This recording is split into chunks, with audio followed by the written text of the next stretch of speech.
bienvenidos a Me Quiero Volver Chango Mundialista. Gracias por hacerme su cómplice para matar el tiempo en esta jornada número 21 de Mundialazo. Hoy, que lo sepan, no es de madrugada, son exactamente las 8 de la mañana con 2 minutos tiempo de Nueva York.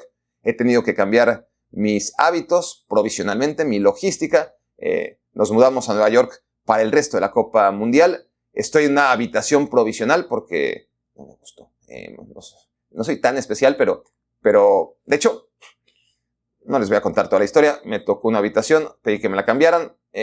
Necesito que me regresen la que tenía antes porque me gustaba más. En cualquier caso, en lo que sucede eso, ayer he dormido en esta habitación, que está muy bien, pero no es un piso alto, no tiene suficiente iluminación. Ustedes podrán ver que no son las situaciones ideales. De todas formas, como el influencer que me he convertido, o que aspiro a convertirme, me he traído mi equipo de iluminación, pero no lo voy a abrir ahora mismo porque ya que me voy a cambiar de habitación, pues no tiene sentido. Así que disculpen ustedes las fallas técnicas, si es que las habían notado, respecto a iluminación sobre todo. Espero que en audio estemos perfectos y ya tendremos un Me Quiero Volver Chango estable a partir de mañana, ya instalado en mi nueva habitación. Mientras tanto, creo que ya se los dije, pero gracias por hacerme su cómplice para matar el tiempo y por haberlo hecho durante ya 21 mañanas seguidas. Gracias a todos aquellos que empiezan su jornada mundialista escuchando lo que este pobre y muy desatinado en este mundial servidor, seguidor no, de algunos sí, pero servidor de todos. En fin, vamos ya a las reflexiones del día. Número 1. México ya tiene rival en octavos de final. Era algo que se podía calcular, ¿no? Los más optimistas sabíamos que México contra Inglaterra era un duelo más que probable en octavos de final de la Copa Mundial. Y antes de que alguien salte, alguien ya habrá saltado, pero ojo, a ver. Optimista yo he sido siempre, no basado en el nivel de la selección mexicana, sí en los rivales que sabía a priori iba a enfrentar. México como anfitrión en un grupo como el que le tocó y con un cruce ante un mejor tercer lugar sin saber quién iba a ser este. Si hubiera sabido de antemano que iba a ser Ecuador, hubiera dicho, ojo, se queden 16avos. Como lo dije, ¿no? Cuando supe que Ecuador era el rival, dije, creo que México ahí se queda. Me equivoqué, claramente.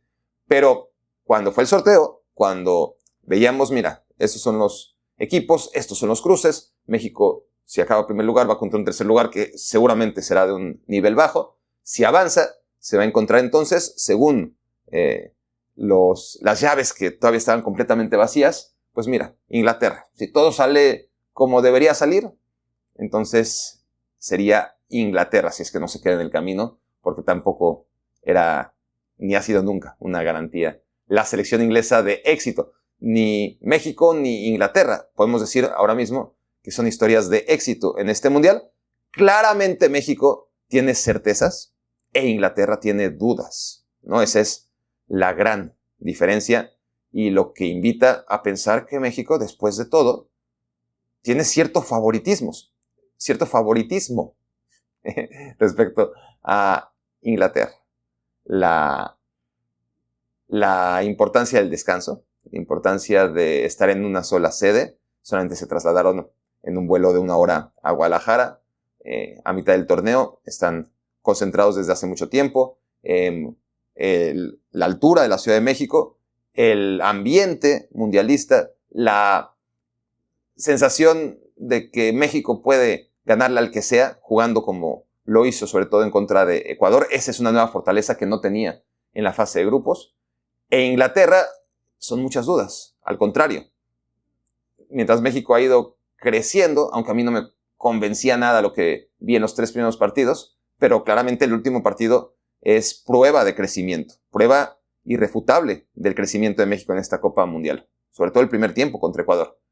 En cuanto a Inglaterra, ocurre justo lo contrario. Dejó muy buenas sensaciones, erróneas, sesgadas, basadas en un solo partido contra Croacia, en el que se le vieron costuras defensivas, pero el equipo fluyó muy bien y Harry Kane anduvo tremendo más allá de fallar un penal. Pero después Inglaterra ha ido a menos. Cada partido más frustrante, ¿no? Contra Ghana fue un partido en el que toda la ilusión que había despertado Inglaterra se vino abajo muy rápido, ¿no? La selección inglesa después sufrió para incluso conseguir ese primer lugar de grupo que le permitió, a final de cuentas, enfrentarse a la selección mexicana en octavos de final y regresar al Estadio Azteca, ahí donde jugó por última vez en 1986 en seguramente el partido más famoso en la historia de los mundiales, quizás excluyendo algunos partidos en final, ¿no? Pero sin duda que aquellos 2 goles de Maradona en el Estadio Azteca ante los ingleses dejaron huella en todos los aficionados, los que lo vivieron, los que no lo vivimos de manera directa y sobre todo los ingleses. Vuelve entonces Inglaterra a ese escenario después de un torneo en que, les comento, ha sido claramente de más a menos.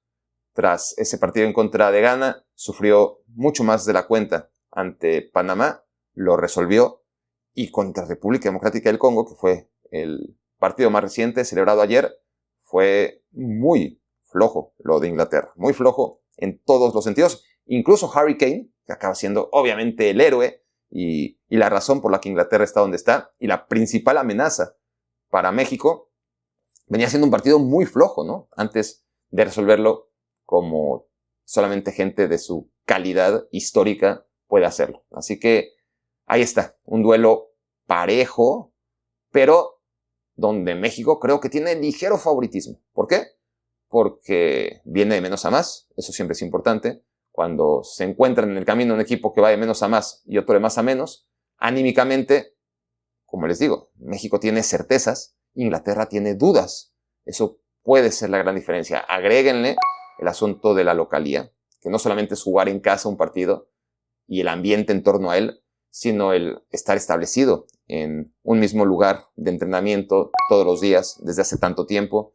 Solamente viajó a Guadalajara a un partido, regresó en contra de Corea del Sur y está instalado ahí en casa desde hace rato México, ¿no? Mientras que Inglaterra pues ha estado viajando por todo Estados Unidos y ahora le toca viajar a México, le toca lo que les hablaba de Ecuador antes, ¿no? En la previa del duelo entre México y Ecuador. Le toca ahora sí interiorizar, dimensionar que está jugando la Copa Mundial. Eso no le ha tocado a ningún equipo que no haya celebrado un partido en México o concretamente en contra de la selección mexicana, más aún. Pero ese ambiente de pisar, salir de tu avión y darte cuenta, ay güey, estoy en el Mundial. Todos los demás equipos que no han tenido la ocasión de jugar en México, se dan cuenta que están en el Mundial cuando entran al estadio y salen a darse cuenta que, mira, después de todo esto es la Copa del Mundo, ¿no? En México, sabes que estás en un lugar especial desde el momento mismo que te bajas del avión. Y eso agréguenle el tiempo de descanso que ha tenido México, que jugó un día antes que Inglaterra, los kilómetros acumulados en las piernas de los jugadores mexicanos, que son mucho menos kilómetros y minutos de la temporada 2025-26, sobre todo de alta exigencia, que no tuvo México y que sí tuvo Inglaterra. Son muchos factores, ¿no? La altura, obviamente, también hay que tomarla en cuenta, juega a favor de México, y la certeza de que México, jugando como jugó en contra de Ecuador en el primer tiempo, no voy a decir que es invencible, pero que Inglaterra tendrá que hacerlo mucho mejor, pero mucho mejor de lo que ha hecho, y no sabemos, no hay pruebas para pensar que sí, que de repente va a aparecer Inglaterra en toda su gloria y sus futbolistas que, claro, hombre por hombre, tienen mucha más calidad, línea por línea, indudable, pero de eso a que se manifieste en el Estadio Azteca en el momento y el día en que tendrá que hacerlo, eso está por verse. Se da entonces, les digo, ese duelo que muchos podíamos vaticinar, ¿no? Los más optimistas fuimos, insisto yo, optimista desde los rivales de México, ¿no? Pero fuimos vilipendiados, ¿no? Por muchos que decían, no, ¿cómo México está como está, va a llegar a jugar contra Inglaterra? Pues mira, no solamente va a jugar contra Inglaterra, sino que tiene muchas es un decir, tiene considerables, ¿no? Oportunidades de vencer a la selección inglesa. Yo pondría ahora mismo un 51%. 51% es muy chaquetero, ¿no?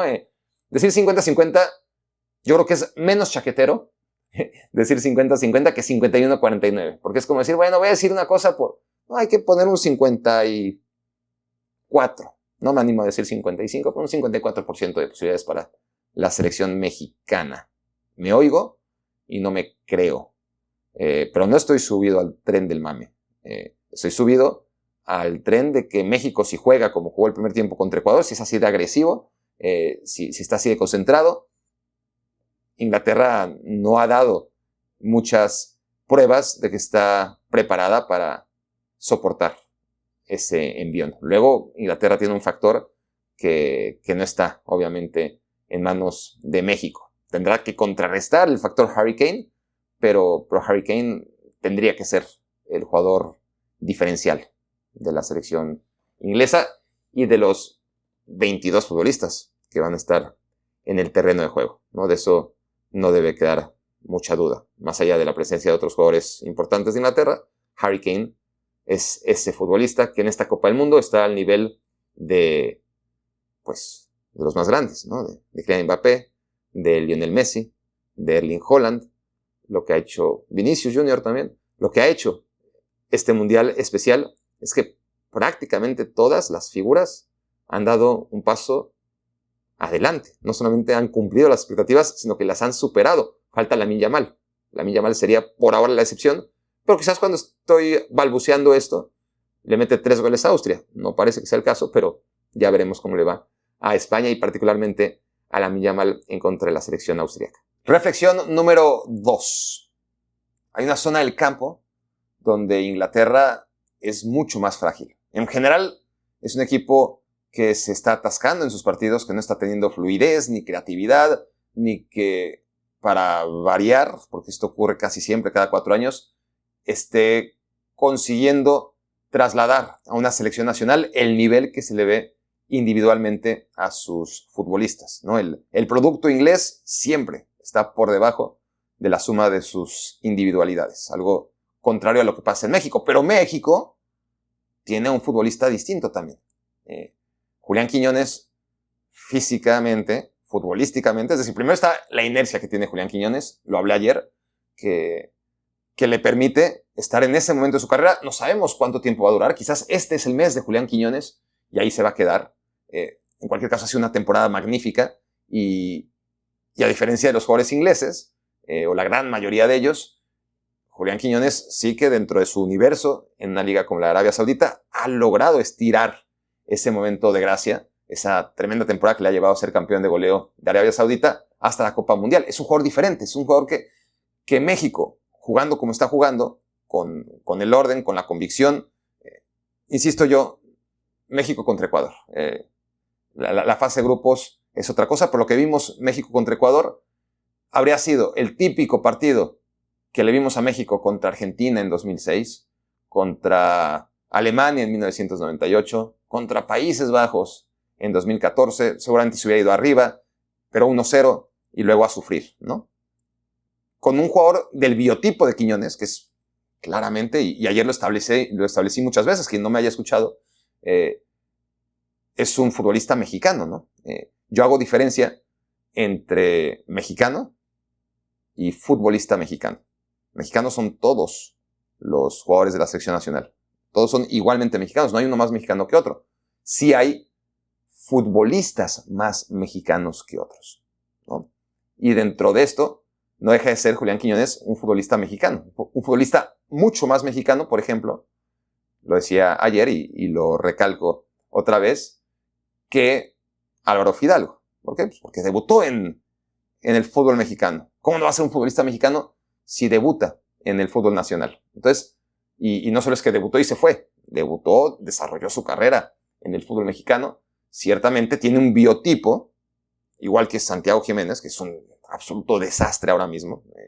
Una cosa es tener el biotipo, otra cosa es que te funcione, ¿no? Entonces, el biotipo, las características físicas de Santiago Jiménez no responden al estereotipo del futbolista mexicano, porque claramente no tiene un lazo sanguíneo con México. Es un futbolista mexicano en virtud en que creció en México y aprendió a jugar en México y todo lo que despliega en la cancha es formación futbolística mexicana. Pero el biotipo de Santi, pues no es mexicano, ¿no?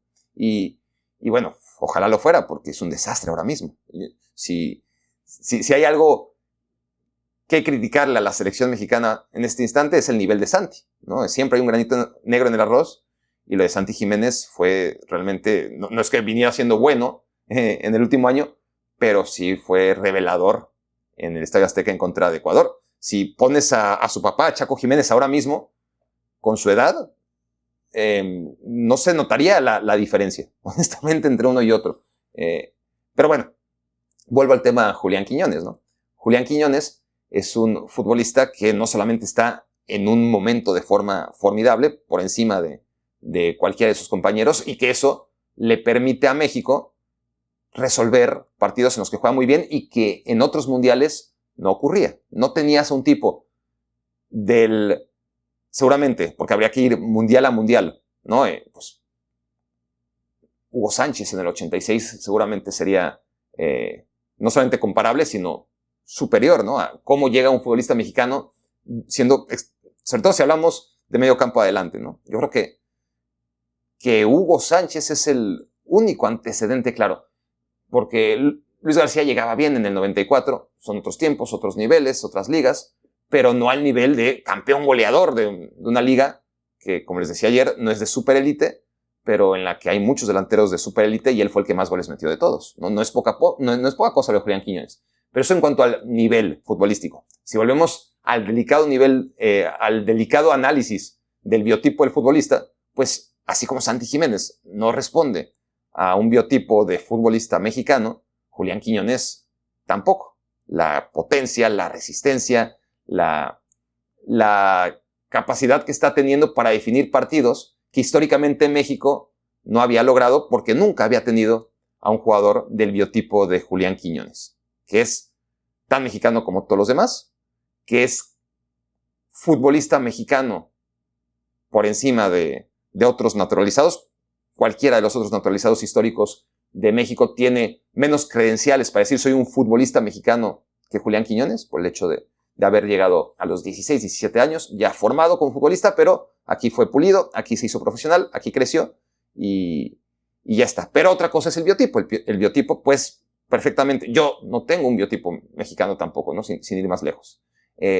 Pero no se trata de nacer en un país, sino simplemente decir, mira, históricamente los futbolistas mexicanos son más o menos así, unos y otros, ¿no? Y la resistencia, la potencia, la velocidad, la aceleración, todo lo que implica la genética de Julián Quiñones, claramente ha sido una plusvalía que no se puede negar para la selección mexicana. Y hay que aplaudir y hay que celebrar que ahora México tiene ese tipo de jugador y eso le da más argumentos para poder vencer a Inglaterra. Insisto yo, México, a lo largo de la historia, y eso estoy a punto de repasarlo en la siguiente reflexión, se ha encontrado contra selecciones de jerarquía y les ha jugado bien y ha sido mejor que ellas, pero no ha logrado ganarles en la mayoría de los casos, porque le ha faltado un jugador de este tipo, que te pasa por encima sin importar quién seas, no porque quiere, no solamente porque quiere, sino porque puede, ¿no? Esa es la gran diferencia y lo que me lleva a la reflexión número 3, que es la gente de mi generación, algunos de ustedes podrán certificar que hemos visto a México contra varias de las selecciones más poderosas y con mayor tradición y prestigio en la historia del fútbol. Las únicas que nos faltaban eran Inglaterra y España, porque los antecedentes datan de 1966, salvo que usted sea un respetable, seguro que hay unos cuantos, señor que pudo ver la Copa Mundial de 1966. El resto lo hemos leído, ¿no? México en aquel mundial fue uno de los mundiales más dignos de México. En Wembley jugó los 3 partidos, empató contra un Uruguay bicampeón del mundo, pero que había sido campeón del mundo no tan atrás, ¿no? 16 años atrás había ganado en el 50 Uruguay, era una gran selección. En el 66 México se echó para atrás, catenacho puro, con Nacho Treyes, empató 0-0 en contra de una selección de esas dos. De hecho, estoy titubeando si los dos fueron 0-0 o si una de las dos fue 1-1. No tiene ninguna importancia o relevancia ahora mismo. Lo que sí es relevante es que México pudo competir muy bien. Pero contra todas las demás potencias hemos visto a la selección. Y la hemos visto competir muy bien. Contra Brasil, bueno, casi siempre, ¿no? Contra Brasil, por ejemplo, 2014, en condición de visitante, ¿quién esperaba que México sacara el empate? Y sacó el empate 0-0. Luego, en 2018, octavos de final, fue superado por Brasil, claramente, el equipo de Juan Carlos Osorio. Contra Argentina es una excepción, ¿por qué ni hablar? ¿No? Ahí están un montón de ejemplos. Si solamente hablamos de Copa Mundial, que es de lo que estamos hablando, 2006, 2010, 2022, México ha sido arrasado en resultados por Argentina, pero no en marcadores, ¿no? O sea, cuando más hubo diferencia entre uno y otro fue en 2010 y acabó 3-1, de los cuales un gol fue un regalo indignante, ¿no? Bueno, dos fueron regalos indignantes. Uno de un jugador mexicano que ni cómo hacerle, ¿no? De Osorio, que se la dejó ahí a Higuaín, y otra, un gol de Tevez en un fuera de lugar, que es uno de los mayores escándalos en la historia del Mundial, ¿no? Pero bueno, claramente es Argentina, era superior a México, y le ganó 3-1, más allá de las circunstancias de los goles, porque era mejor. Pero a lo que veo es que tampoco, a pesar de la gran diferencia que hay históricamente entre Argentina y México, plasmada en esos tres mundiales, tampoco nunca ha arrasado con la selección mexicana. México, mal que bien, ha competido. Inclusive la selección de Tata Martino, timorata y que debió ser mucho más agresiva en el primer tiempo, no era menos que Argentina, que acabó siendo campeón mundial. Y eso que México tuvo una actuación deplorable en Qatar, ¿no? En el mejor mundial de Argentina y el peor mundial de México se cruzaron y tampoco hubo una diferencia tan drástica, ¿no? Pero bueno, Brasil, Argentina, Alemania, varias veces. En el 86 se fueron a penales. En el 98 México iba ganando y en los últimos 15 minutos, pues, pecheó y Alemania le dio la vuelta. Y en 2018, perdón, está lo que les decía ayer, ¿no? Del huevo o la gallina. Si México con esa victoria en el primer partido contra Alemania, que venía de ser el campeón del mundo y ganar la Copa de Confederaciones, y ser favorito para muchos, no para mí, claramente. Yo decía, México va a empatar ese partido. Pero en esa época, más o menos tenía tino para predecir lo que iba a pasar en un mundial, tino que he perdido totalmente.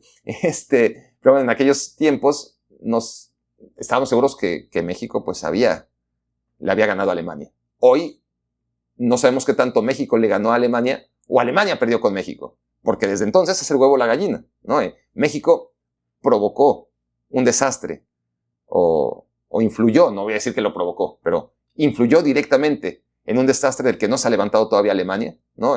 3 partidos en 2018, más 3 partidos en 2022, más 4 partidos en 2026, y tras ese gol de Chucky Lozano, van a ser por lo menos 12 años infames de Alemania en los mundiales, ¿no? Nadie ha tenido, a pesar de que Brasil ha ganado 5 mundiales y Alemania 4, nadie ha tenido esa consistencia en la excelencia que tuvo hasta 2018 Alemania, ¿no?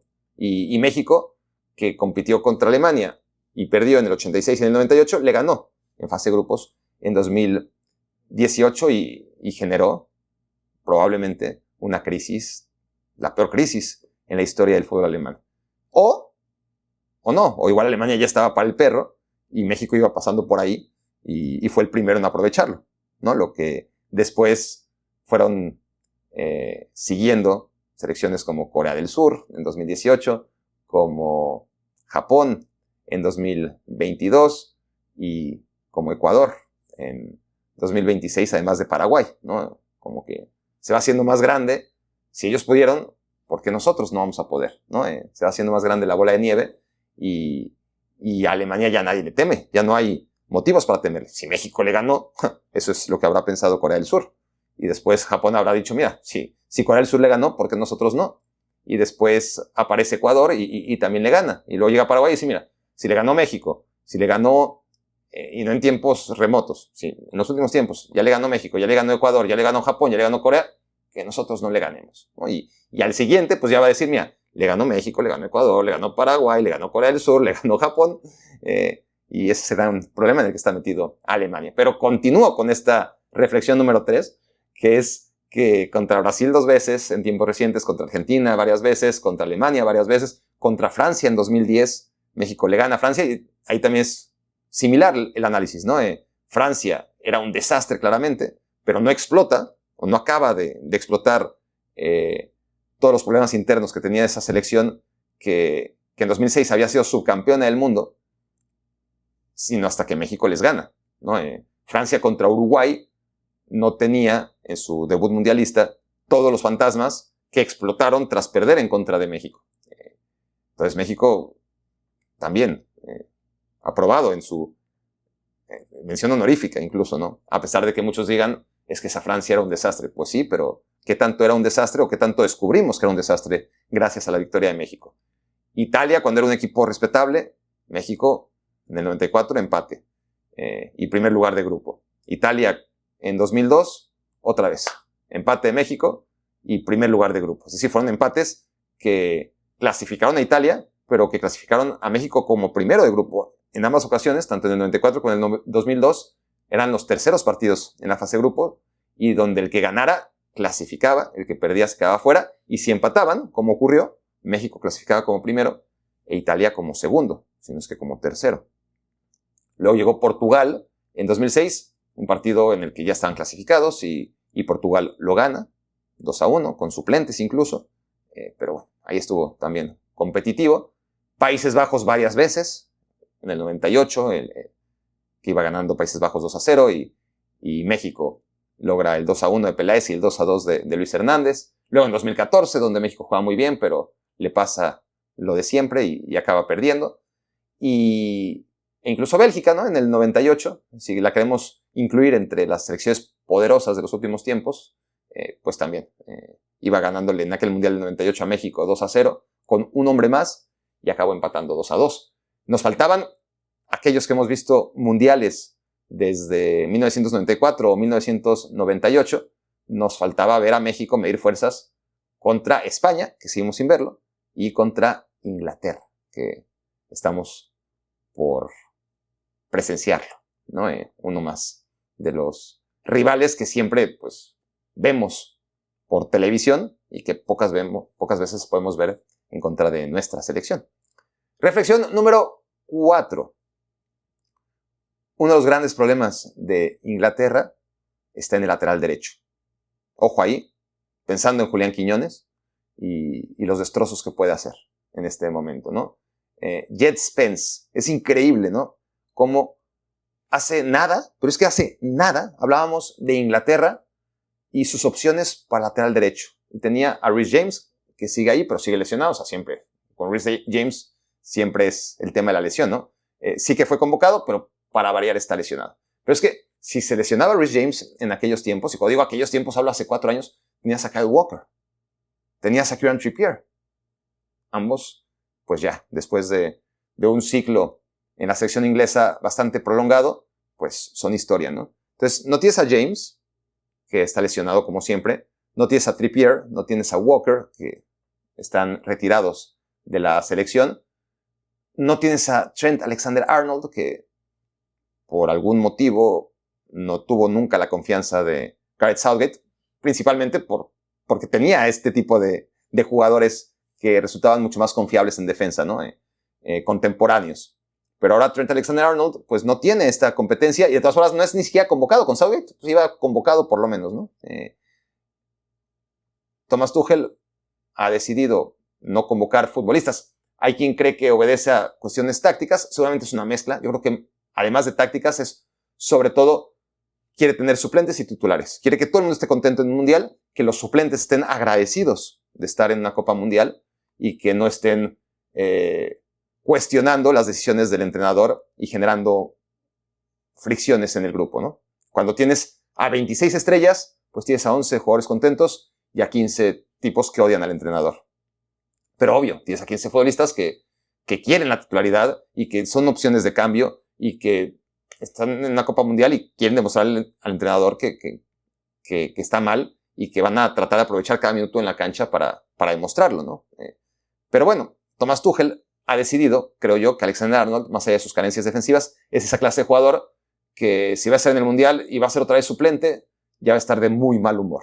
Y además no tuvo una buena temporada, como no la tuvo Foden, como no la tuvo Palmer, y creo que todos esos jugadores corresponden al mismo perfil de jugadores que podrían estar ahora mismo en la selección inglesa, que serían una alternativa ante la decepción ante exhibición que ha tenido en la gran mayoría de sus partidos, pero no están. Hay jugadores claramente suplentes que no están a ese nivel, pero están contentos de estar ahí, que es lo que quería, creo yo, Thomas Tuchel en esta convocatoria.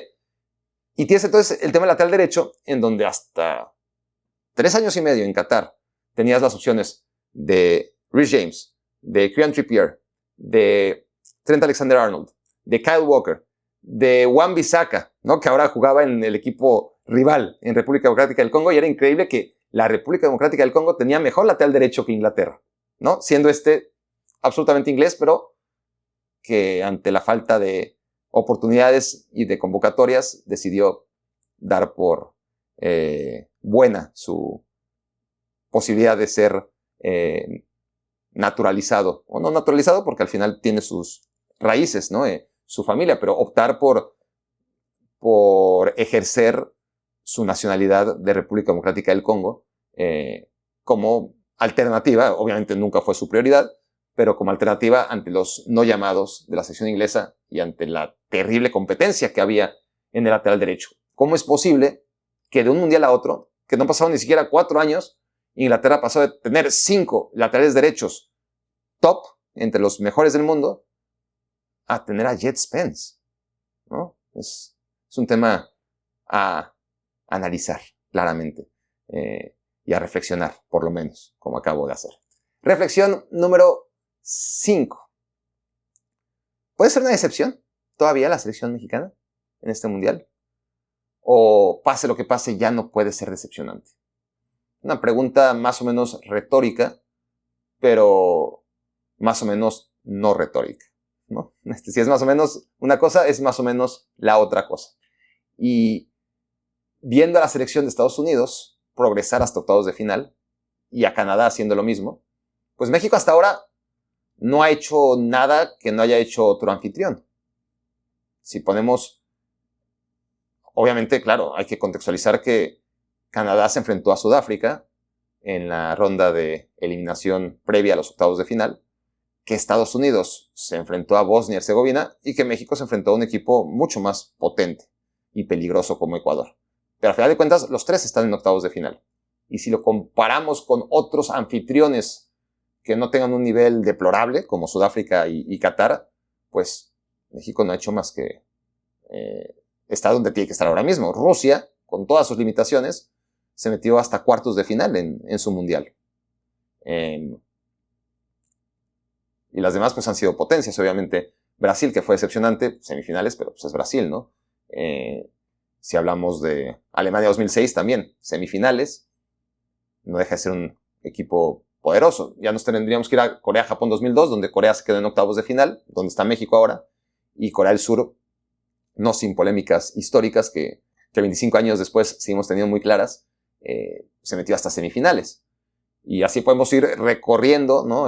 La historia del fútbol hasta toparnos con el propio México, ¿no? O sea, es una constante que el equipo local, si es poderoso, se mete en semifinales. Que no deja de ser decepcionante, ¿no? Que Italia, en 1990, un equipo que fue 4 veces campeón del mundo, en su Mundial del 90, no logró ganar la Copa. Tuvo que esperar hasta 2006 para ganarla fuera de territorio. Y en 2006, curiosamente, ¿no? En Italia 90 la gana Alemania, y en Alemania 2006 la gana Italia.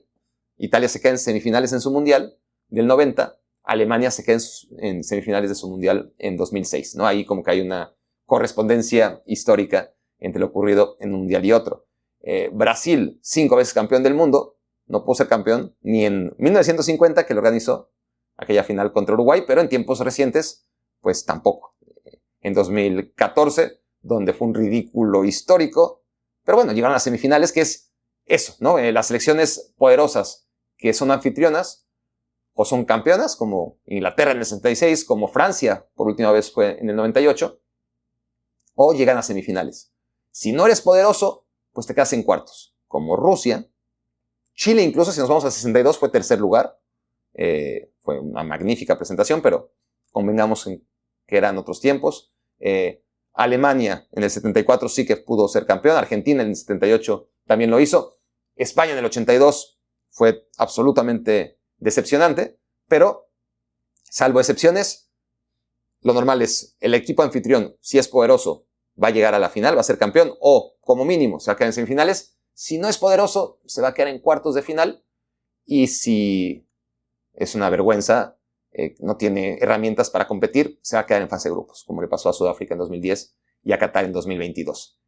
Entonces, vuelvo a la pregunta. ¿Puede ser decepcionante, a pesar de todo lo que estamos viviendo, cuando lo veamos en retrospectiva, el Mundial de 2026, y nos topamos con que no depende tanto de México? Porque México puede perder contra Inglaterra, es algo que entra en las posibilidades históricas e incluso del día a día, a pesar de todo lo que vengo diciendo, que da la sensación de que es ahora cuando México realmente le puede ganar a Inglaterra.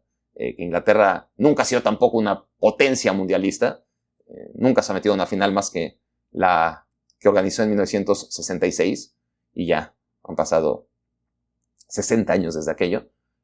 Y México, pues siendo menos que Inglaterra de todas formas, pues tiene una gran oportunidad de hacer lo normal, meterse en cuartos de final como lo hizo en el 70 y en el 86. Ya está, tampoco es como... Es lo que ya ha hecho México. Entonces, sí que puede ser una decepción en virtud de que México se quedaría una ronda previa a lo que hizo en el 70 y en el 86. Pero sobre todo, a que si Estados Unidos, porque no creo que Canadá contra Marruecos, honestamente, pueda avanzar, y más cuando ya no es anfitrión Canadá. Canadá ya perdió la calidad de equipo organizador. Bueno, de organizador sí, pero de equipo local que pueda beneficiarse de esta organización, coorganización, pues la perdió desde el momento en que cayó ante Suiza, ¿no? Y perdió el primer lugar de grupo. Le ganó en territorio neutral en Los Ángeles a la selección de Sudáfrica, y ahora es un territorio neutral contra una selección muy superior como Marruecos. Seguramente ahí se va a quedar. Pero, ¿qué me cuentan de Estados Unidos? ¿Qué pasa si Estados Unidos avanza a cuartos de final?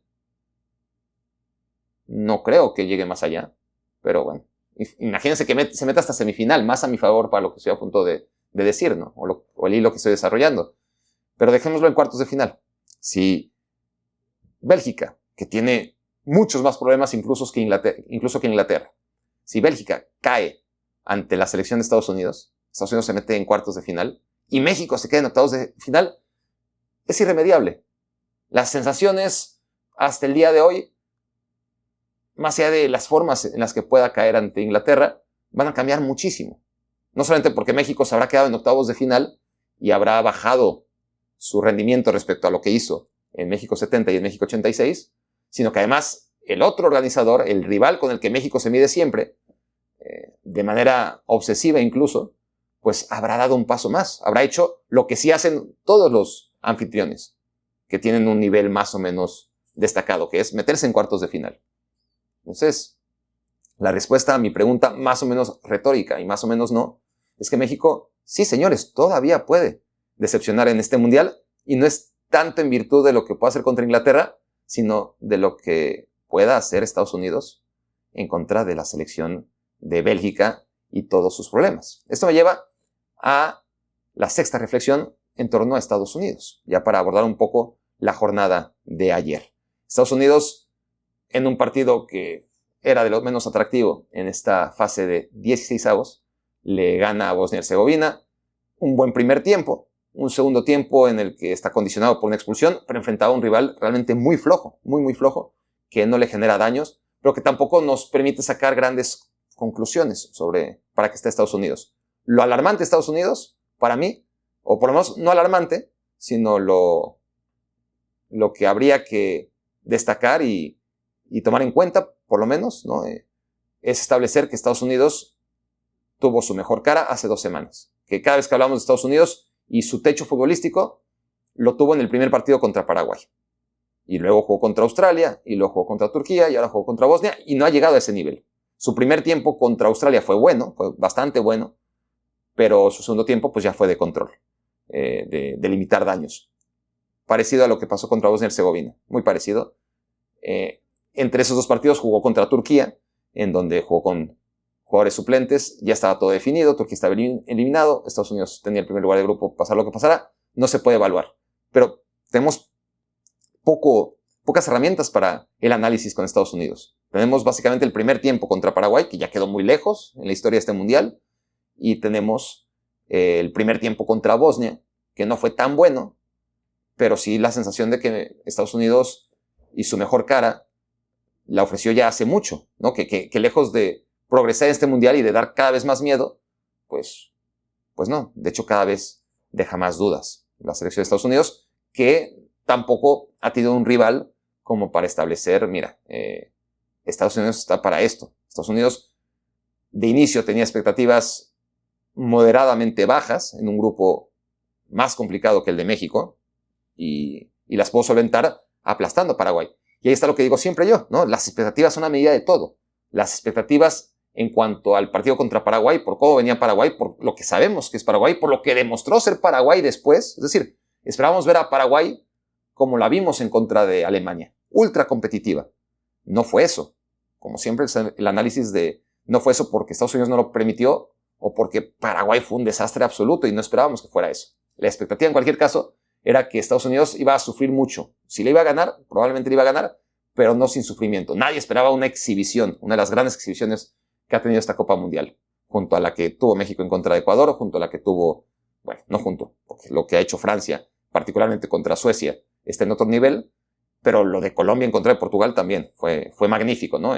Yo creo que aterrizando a selecciones que no están al nivel de Francia, lo de Colombia contra Portugal, lo de México en contra de Ecuador, lo de Estados Unidos contra Paraguay, entre selecciones de clase media y clase media alta, han sido las mejores exhibiciones que hemos visto en esta Copa Mundial.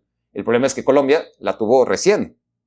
No es el problema de Colombia, al contrario, para Colombia está perfecto, que su último partido fue esa gran exhibición contra Portugal. Lo mismo podemos decir de México contra Ecuador, no podemos decir lo mismo de Estados Unidos contra la selección paraguaya, ¿no? Ese partido cada vez queda más enterrado en el pasado y vamos a ver si logra llegar a ese techo establecido en el primer partido contra una selección como la de Bélgica, que logró avanzar en contra de Senegal, pero que ha dejado tantas dudas ante rivales menores en la fase de grupos. No logró ganarle a Irán, no logró ganarle a Egipto, ni siquiera fueron partidos en los que, bueno, Bélgica fue claramente superior y no ganó. Es que no fue superior contra rivales menores como Egipto y la selección de Irán. Y luego sí que fue superior a Nueva Zelanda.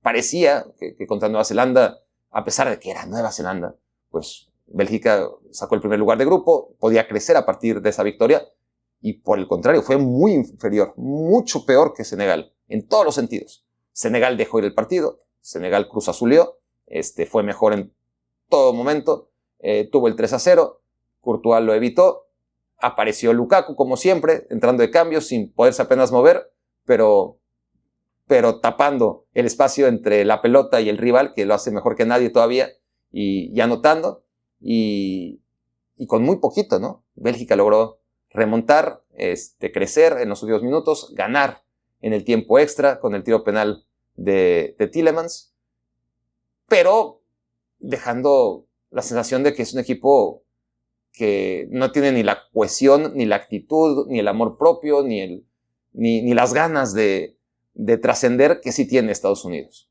¿no? Entonces, por ahí va a ser otro duelo muy parejo, en donde hay muchas similitudes con el México contra Inglaterra, ¿no? Hombre por hombre, Bélgica tiene muchos más recursos, pero el momento de forma de Estados Unidos parece superior. Ahora, Bélgica, ojo, porque viene creciendo, por lo menos en los resultados, no en el juego, y lo que decía ayer, muchas veces no es el juego el que te lleva a los resultados, sino que los resultados positivos los que te lleva a un nivel de confianza que permite darle un impulso tremendo a tu fútbol.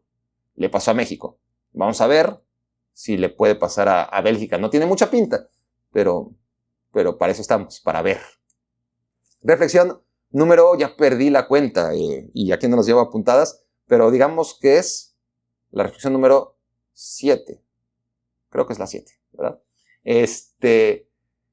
Me tengo que ir a antier, porque ayer hablé de México, tocaba hablar de México, y dije que hoy iba a tener que dedicarle un poquito a Francia.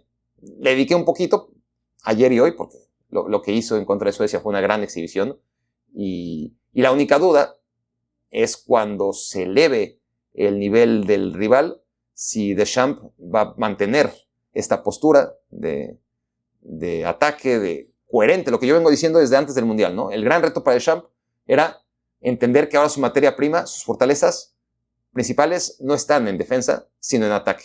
No tienes la solidez de antes, entonces no apuestes a defenderte y a contragolpear. Apuesta a atacar, atacar, atacar, atacar.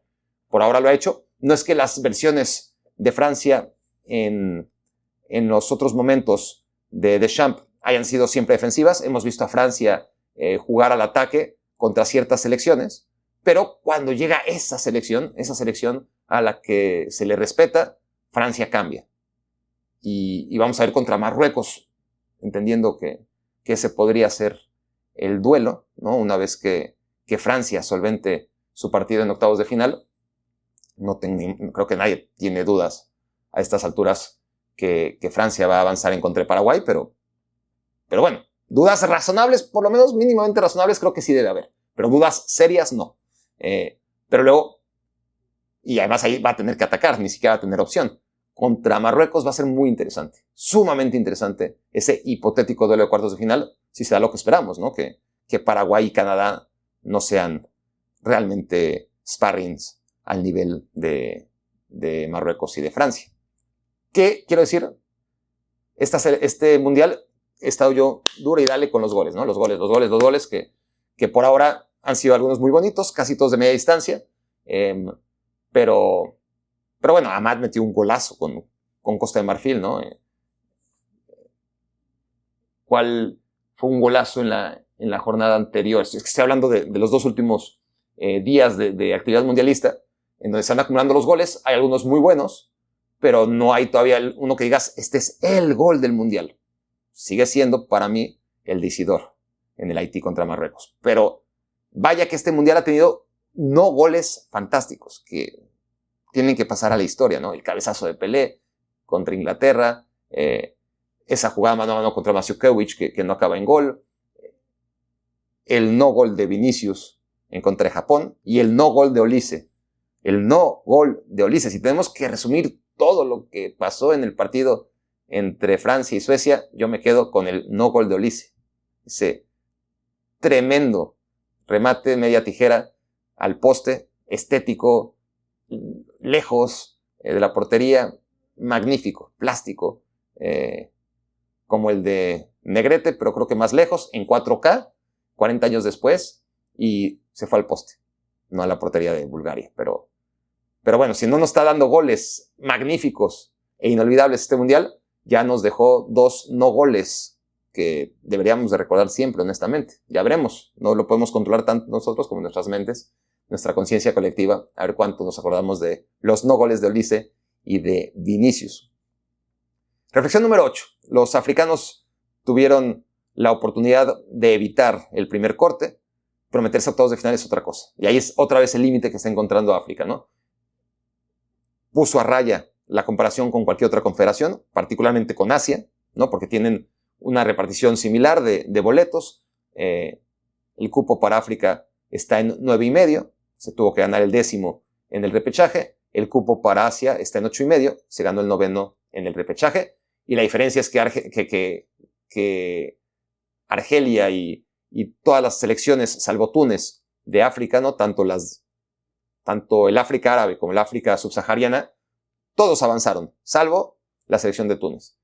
Y de Asia solo avanzó Japón y Australia, que es futbolísticamente asiático. Nada más, ¿no? Todas las demás claudicaron. Evitó ese primer corte, demostró el fútbol africano que dista mucho de ser lo peor de lo peor, pero de no ser lo peor de lo peor a ser lo mejor de lo mejor, hay una distancia. Y en estos octavos de final, otra vez estamos viendo que está ahí, en el limbo, atorada, la evolución del fútbol africano, y eso que sus equipos cada vez están más ordenados, cada vez defienden mejor. Me gusta que la gran mayoría están siendo entrenados por talento africano, ya no solamente son futbolistas africanos vendiéndole o comprándole más bien espejitos a técnicos europeos de dudosa procedencia, ¿no?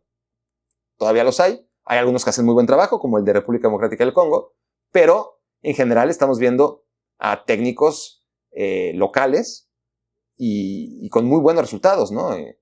Con un muy buen juego, resultados pues, más o menos los de siempre, porque aunque la ilusión de meterse a 16avos de final puede ser un efecto placebo y hacerlo sentir muy bien, a todos los que avanzan, la realidad es que estás evitando el primer corte, pero sigues en lo que antes era la fase de grupos, es decir, entre los 32. Ya llegar a los 16 finalistas es otra cosa. Y Costa de Marfil se quedó en el camino, no sin darle pelea a Noruega, pero en el camino, al fin y al cabo. República Democrática del Congo fue extraordinaria en contra de Inglaterra, se quedó en el camino de todas formas. Senegal fue superior, sin ninguna duda, a Bélgica, se quedó en el camino. ¿Cuál es la diferencia? Que los europeos siguen teniendo esa calidad diferencial. Que los grandes jugadores africanos acaban, por norma, jugando en selecciones europeas. Los realmente diferenciales, ¿no? Si Lukaku, por ejemplo, que no es el mejor momento de Lukaku, pero sigue siendo un jugador trascendental, ¿no? Si Lukaku no hubiera sido nunca seleccionado por Bélgica, habría optado por la República Democrática del Congo y las aspiraciones de República Democrática del Congo se hubieran disparado tremendamente, por citar un ejemplo. Y cada una de las selecciones africanas, más allá de tener talento nacido y crecido y formado en países europeos, no cuenta con lo mejor de lo mejor. Lo mejor, pues, es seleccionado por esos países. Y ahí está la diferencia, ¿no? Que aunque tengan menos cohesión, aunque sean peores la sensación de Costa de Marfil contra Noruega, pues es diferente, ¿no? Porque Noruega sí que es una selección autóctona, me refiero a que juega con futbolistas del área, geográficamente está mucho más aislado y no tiene la realidad migratoria, que tiene obviamente la suya, ¿no? Sin duda, pero no a los niveles de Bélgica, de Países Bajos, de Francia, etcétera, que se refleja mucho más en la selección nacional. Pero a lo que voy es que Costa de Marfil pierde contra Noruega, pierde bien, pero fue un partido en el que fue mejor en muchos momentos. Fue un partido parejo. No tiene la calidad que tiene Noruega en un jugador como Erling Haaland, por ejemplo. Tiene muy buenos futbolistas. Amad Diallo entró de cambio, hizo un golazo. Sí, Nicolas Pepe es otro jugador que, claro, si fuera realmente extraordinario, jugaría en la selección francesa, no en Costa de Marfil, ¿no? Entonces eso les permite competir muy bien, ser muy disciplinados, entender perfectamente lo que requiere el fútbol moderno, porque han sido formados en Europa. Esa es la gran diferencia respecto al fútbol africano de finales de los 90, que empezó a crecer y a amenazar a lo que es hoy. Pero lo que ha hecho que se estanque en estos octavos de final, hemos visto como, salvo Marruecos, que es otra historia que obviamente merece un análisis distinto, porque Marruecos cuenta con 6 jugadores formados en España, nacidos y formados en España, 6 jugadores nacidos y crecidos en Países Bajos, 6 que lo hicieron en Bélgica y el resto en Marruecos, ¿no? Pero no deja de ser una minoría.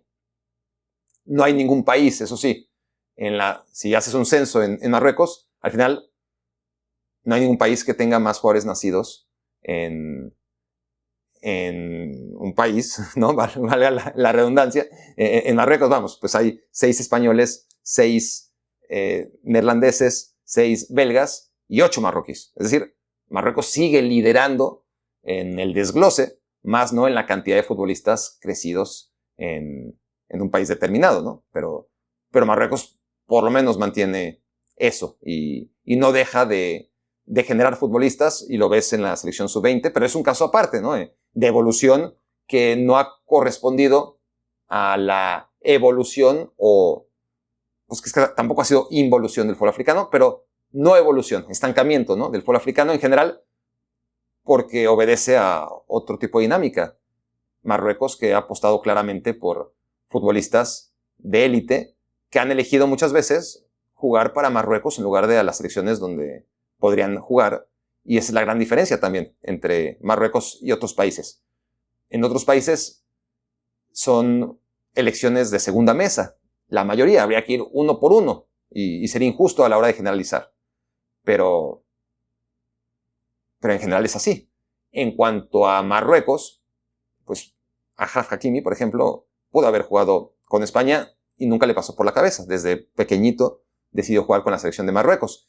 Y es una bola de nieve favorable para Marruecos porque conforme van avanzando en Copas Mundiales, y ya no es un accidente lo que pasó en Qatar, sino que ya es una realidad por lo que estamos viendo en 2026, y todos los chicos que lo ven en televisión aunque hayan crecido en Europa y hayan nacido en Europa, lo que quieren va a ser jugar con la selección de Marruecos y no con la de Países Bajos. ¿Quién quiere jugar en la selección de Países Bajos a estas alturas? Tú quieres jugar con Marruecos, porque no solamente es la selección de tus papás, no es el país con el que tienes arraigo además, en la mayoría de los casos hay que ir familia por familia, insisto, pero generalizando es así, sino que además te ofrece lo que no te ofrecía antes o lo que no te ofrecen la mayoría de estas selecciones. Es superior a tus alternativas.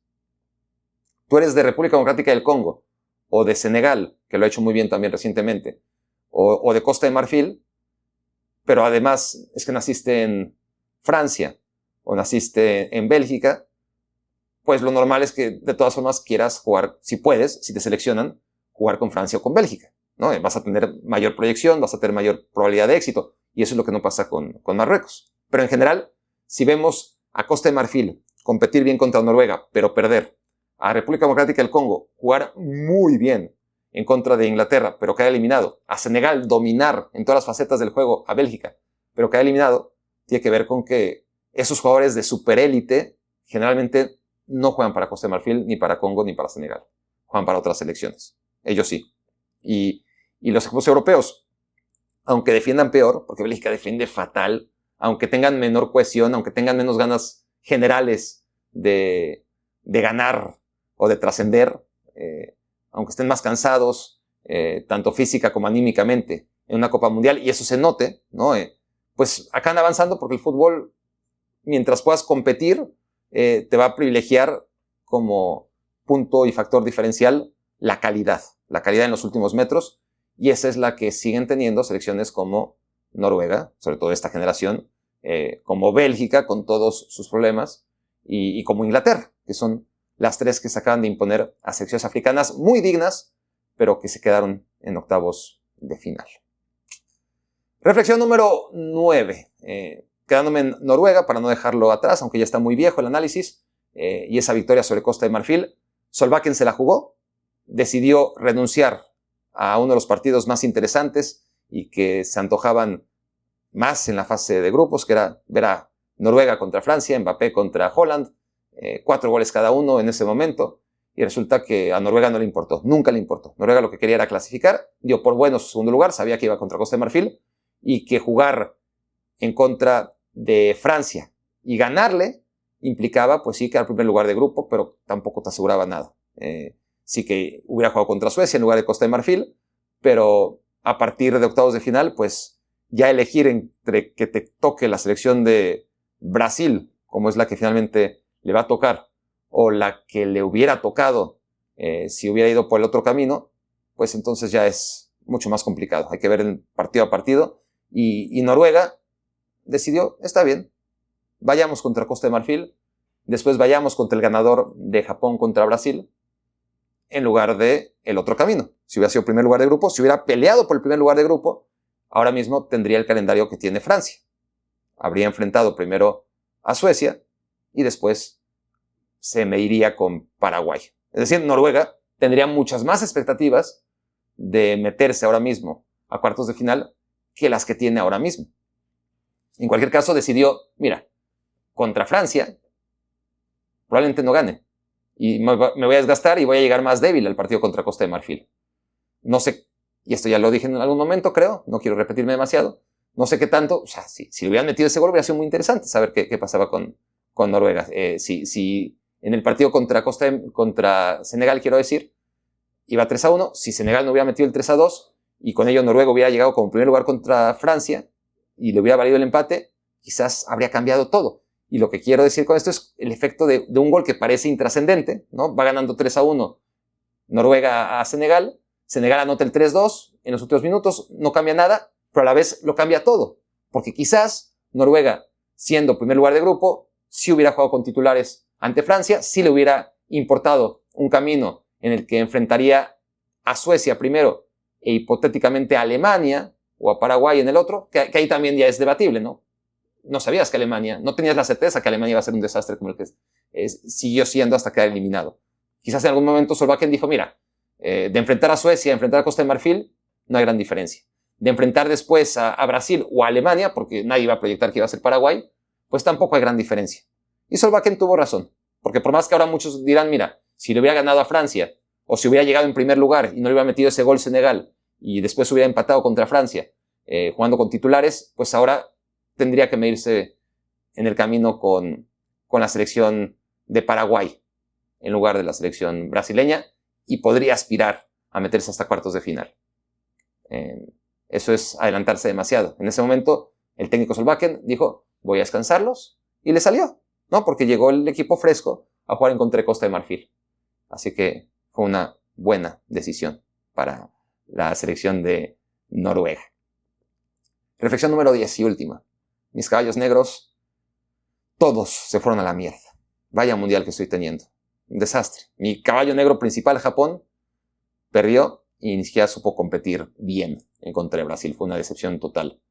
Mi caballo negro, Costa de Marfil, compitió, pero no lo suficiente ante Noruega. Mi caballo negro, Ecuador, ni siquiera compitió contra México. Eran mis 3 caballos negros. Y bueno, como diría ese aficionado en Los Ángeles, Barack,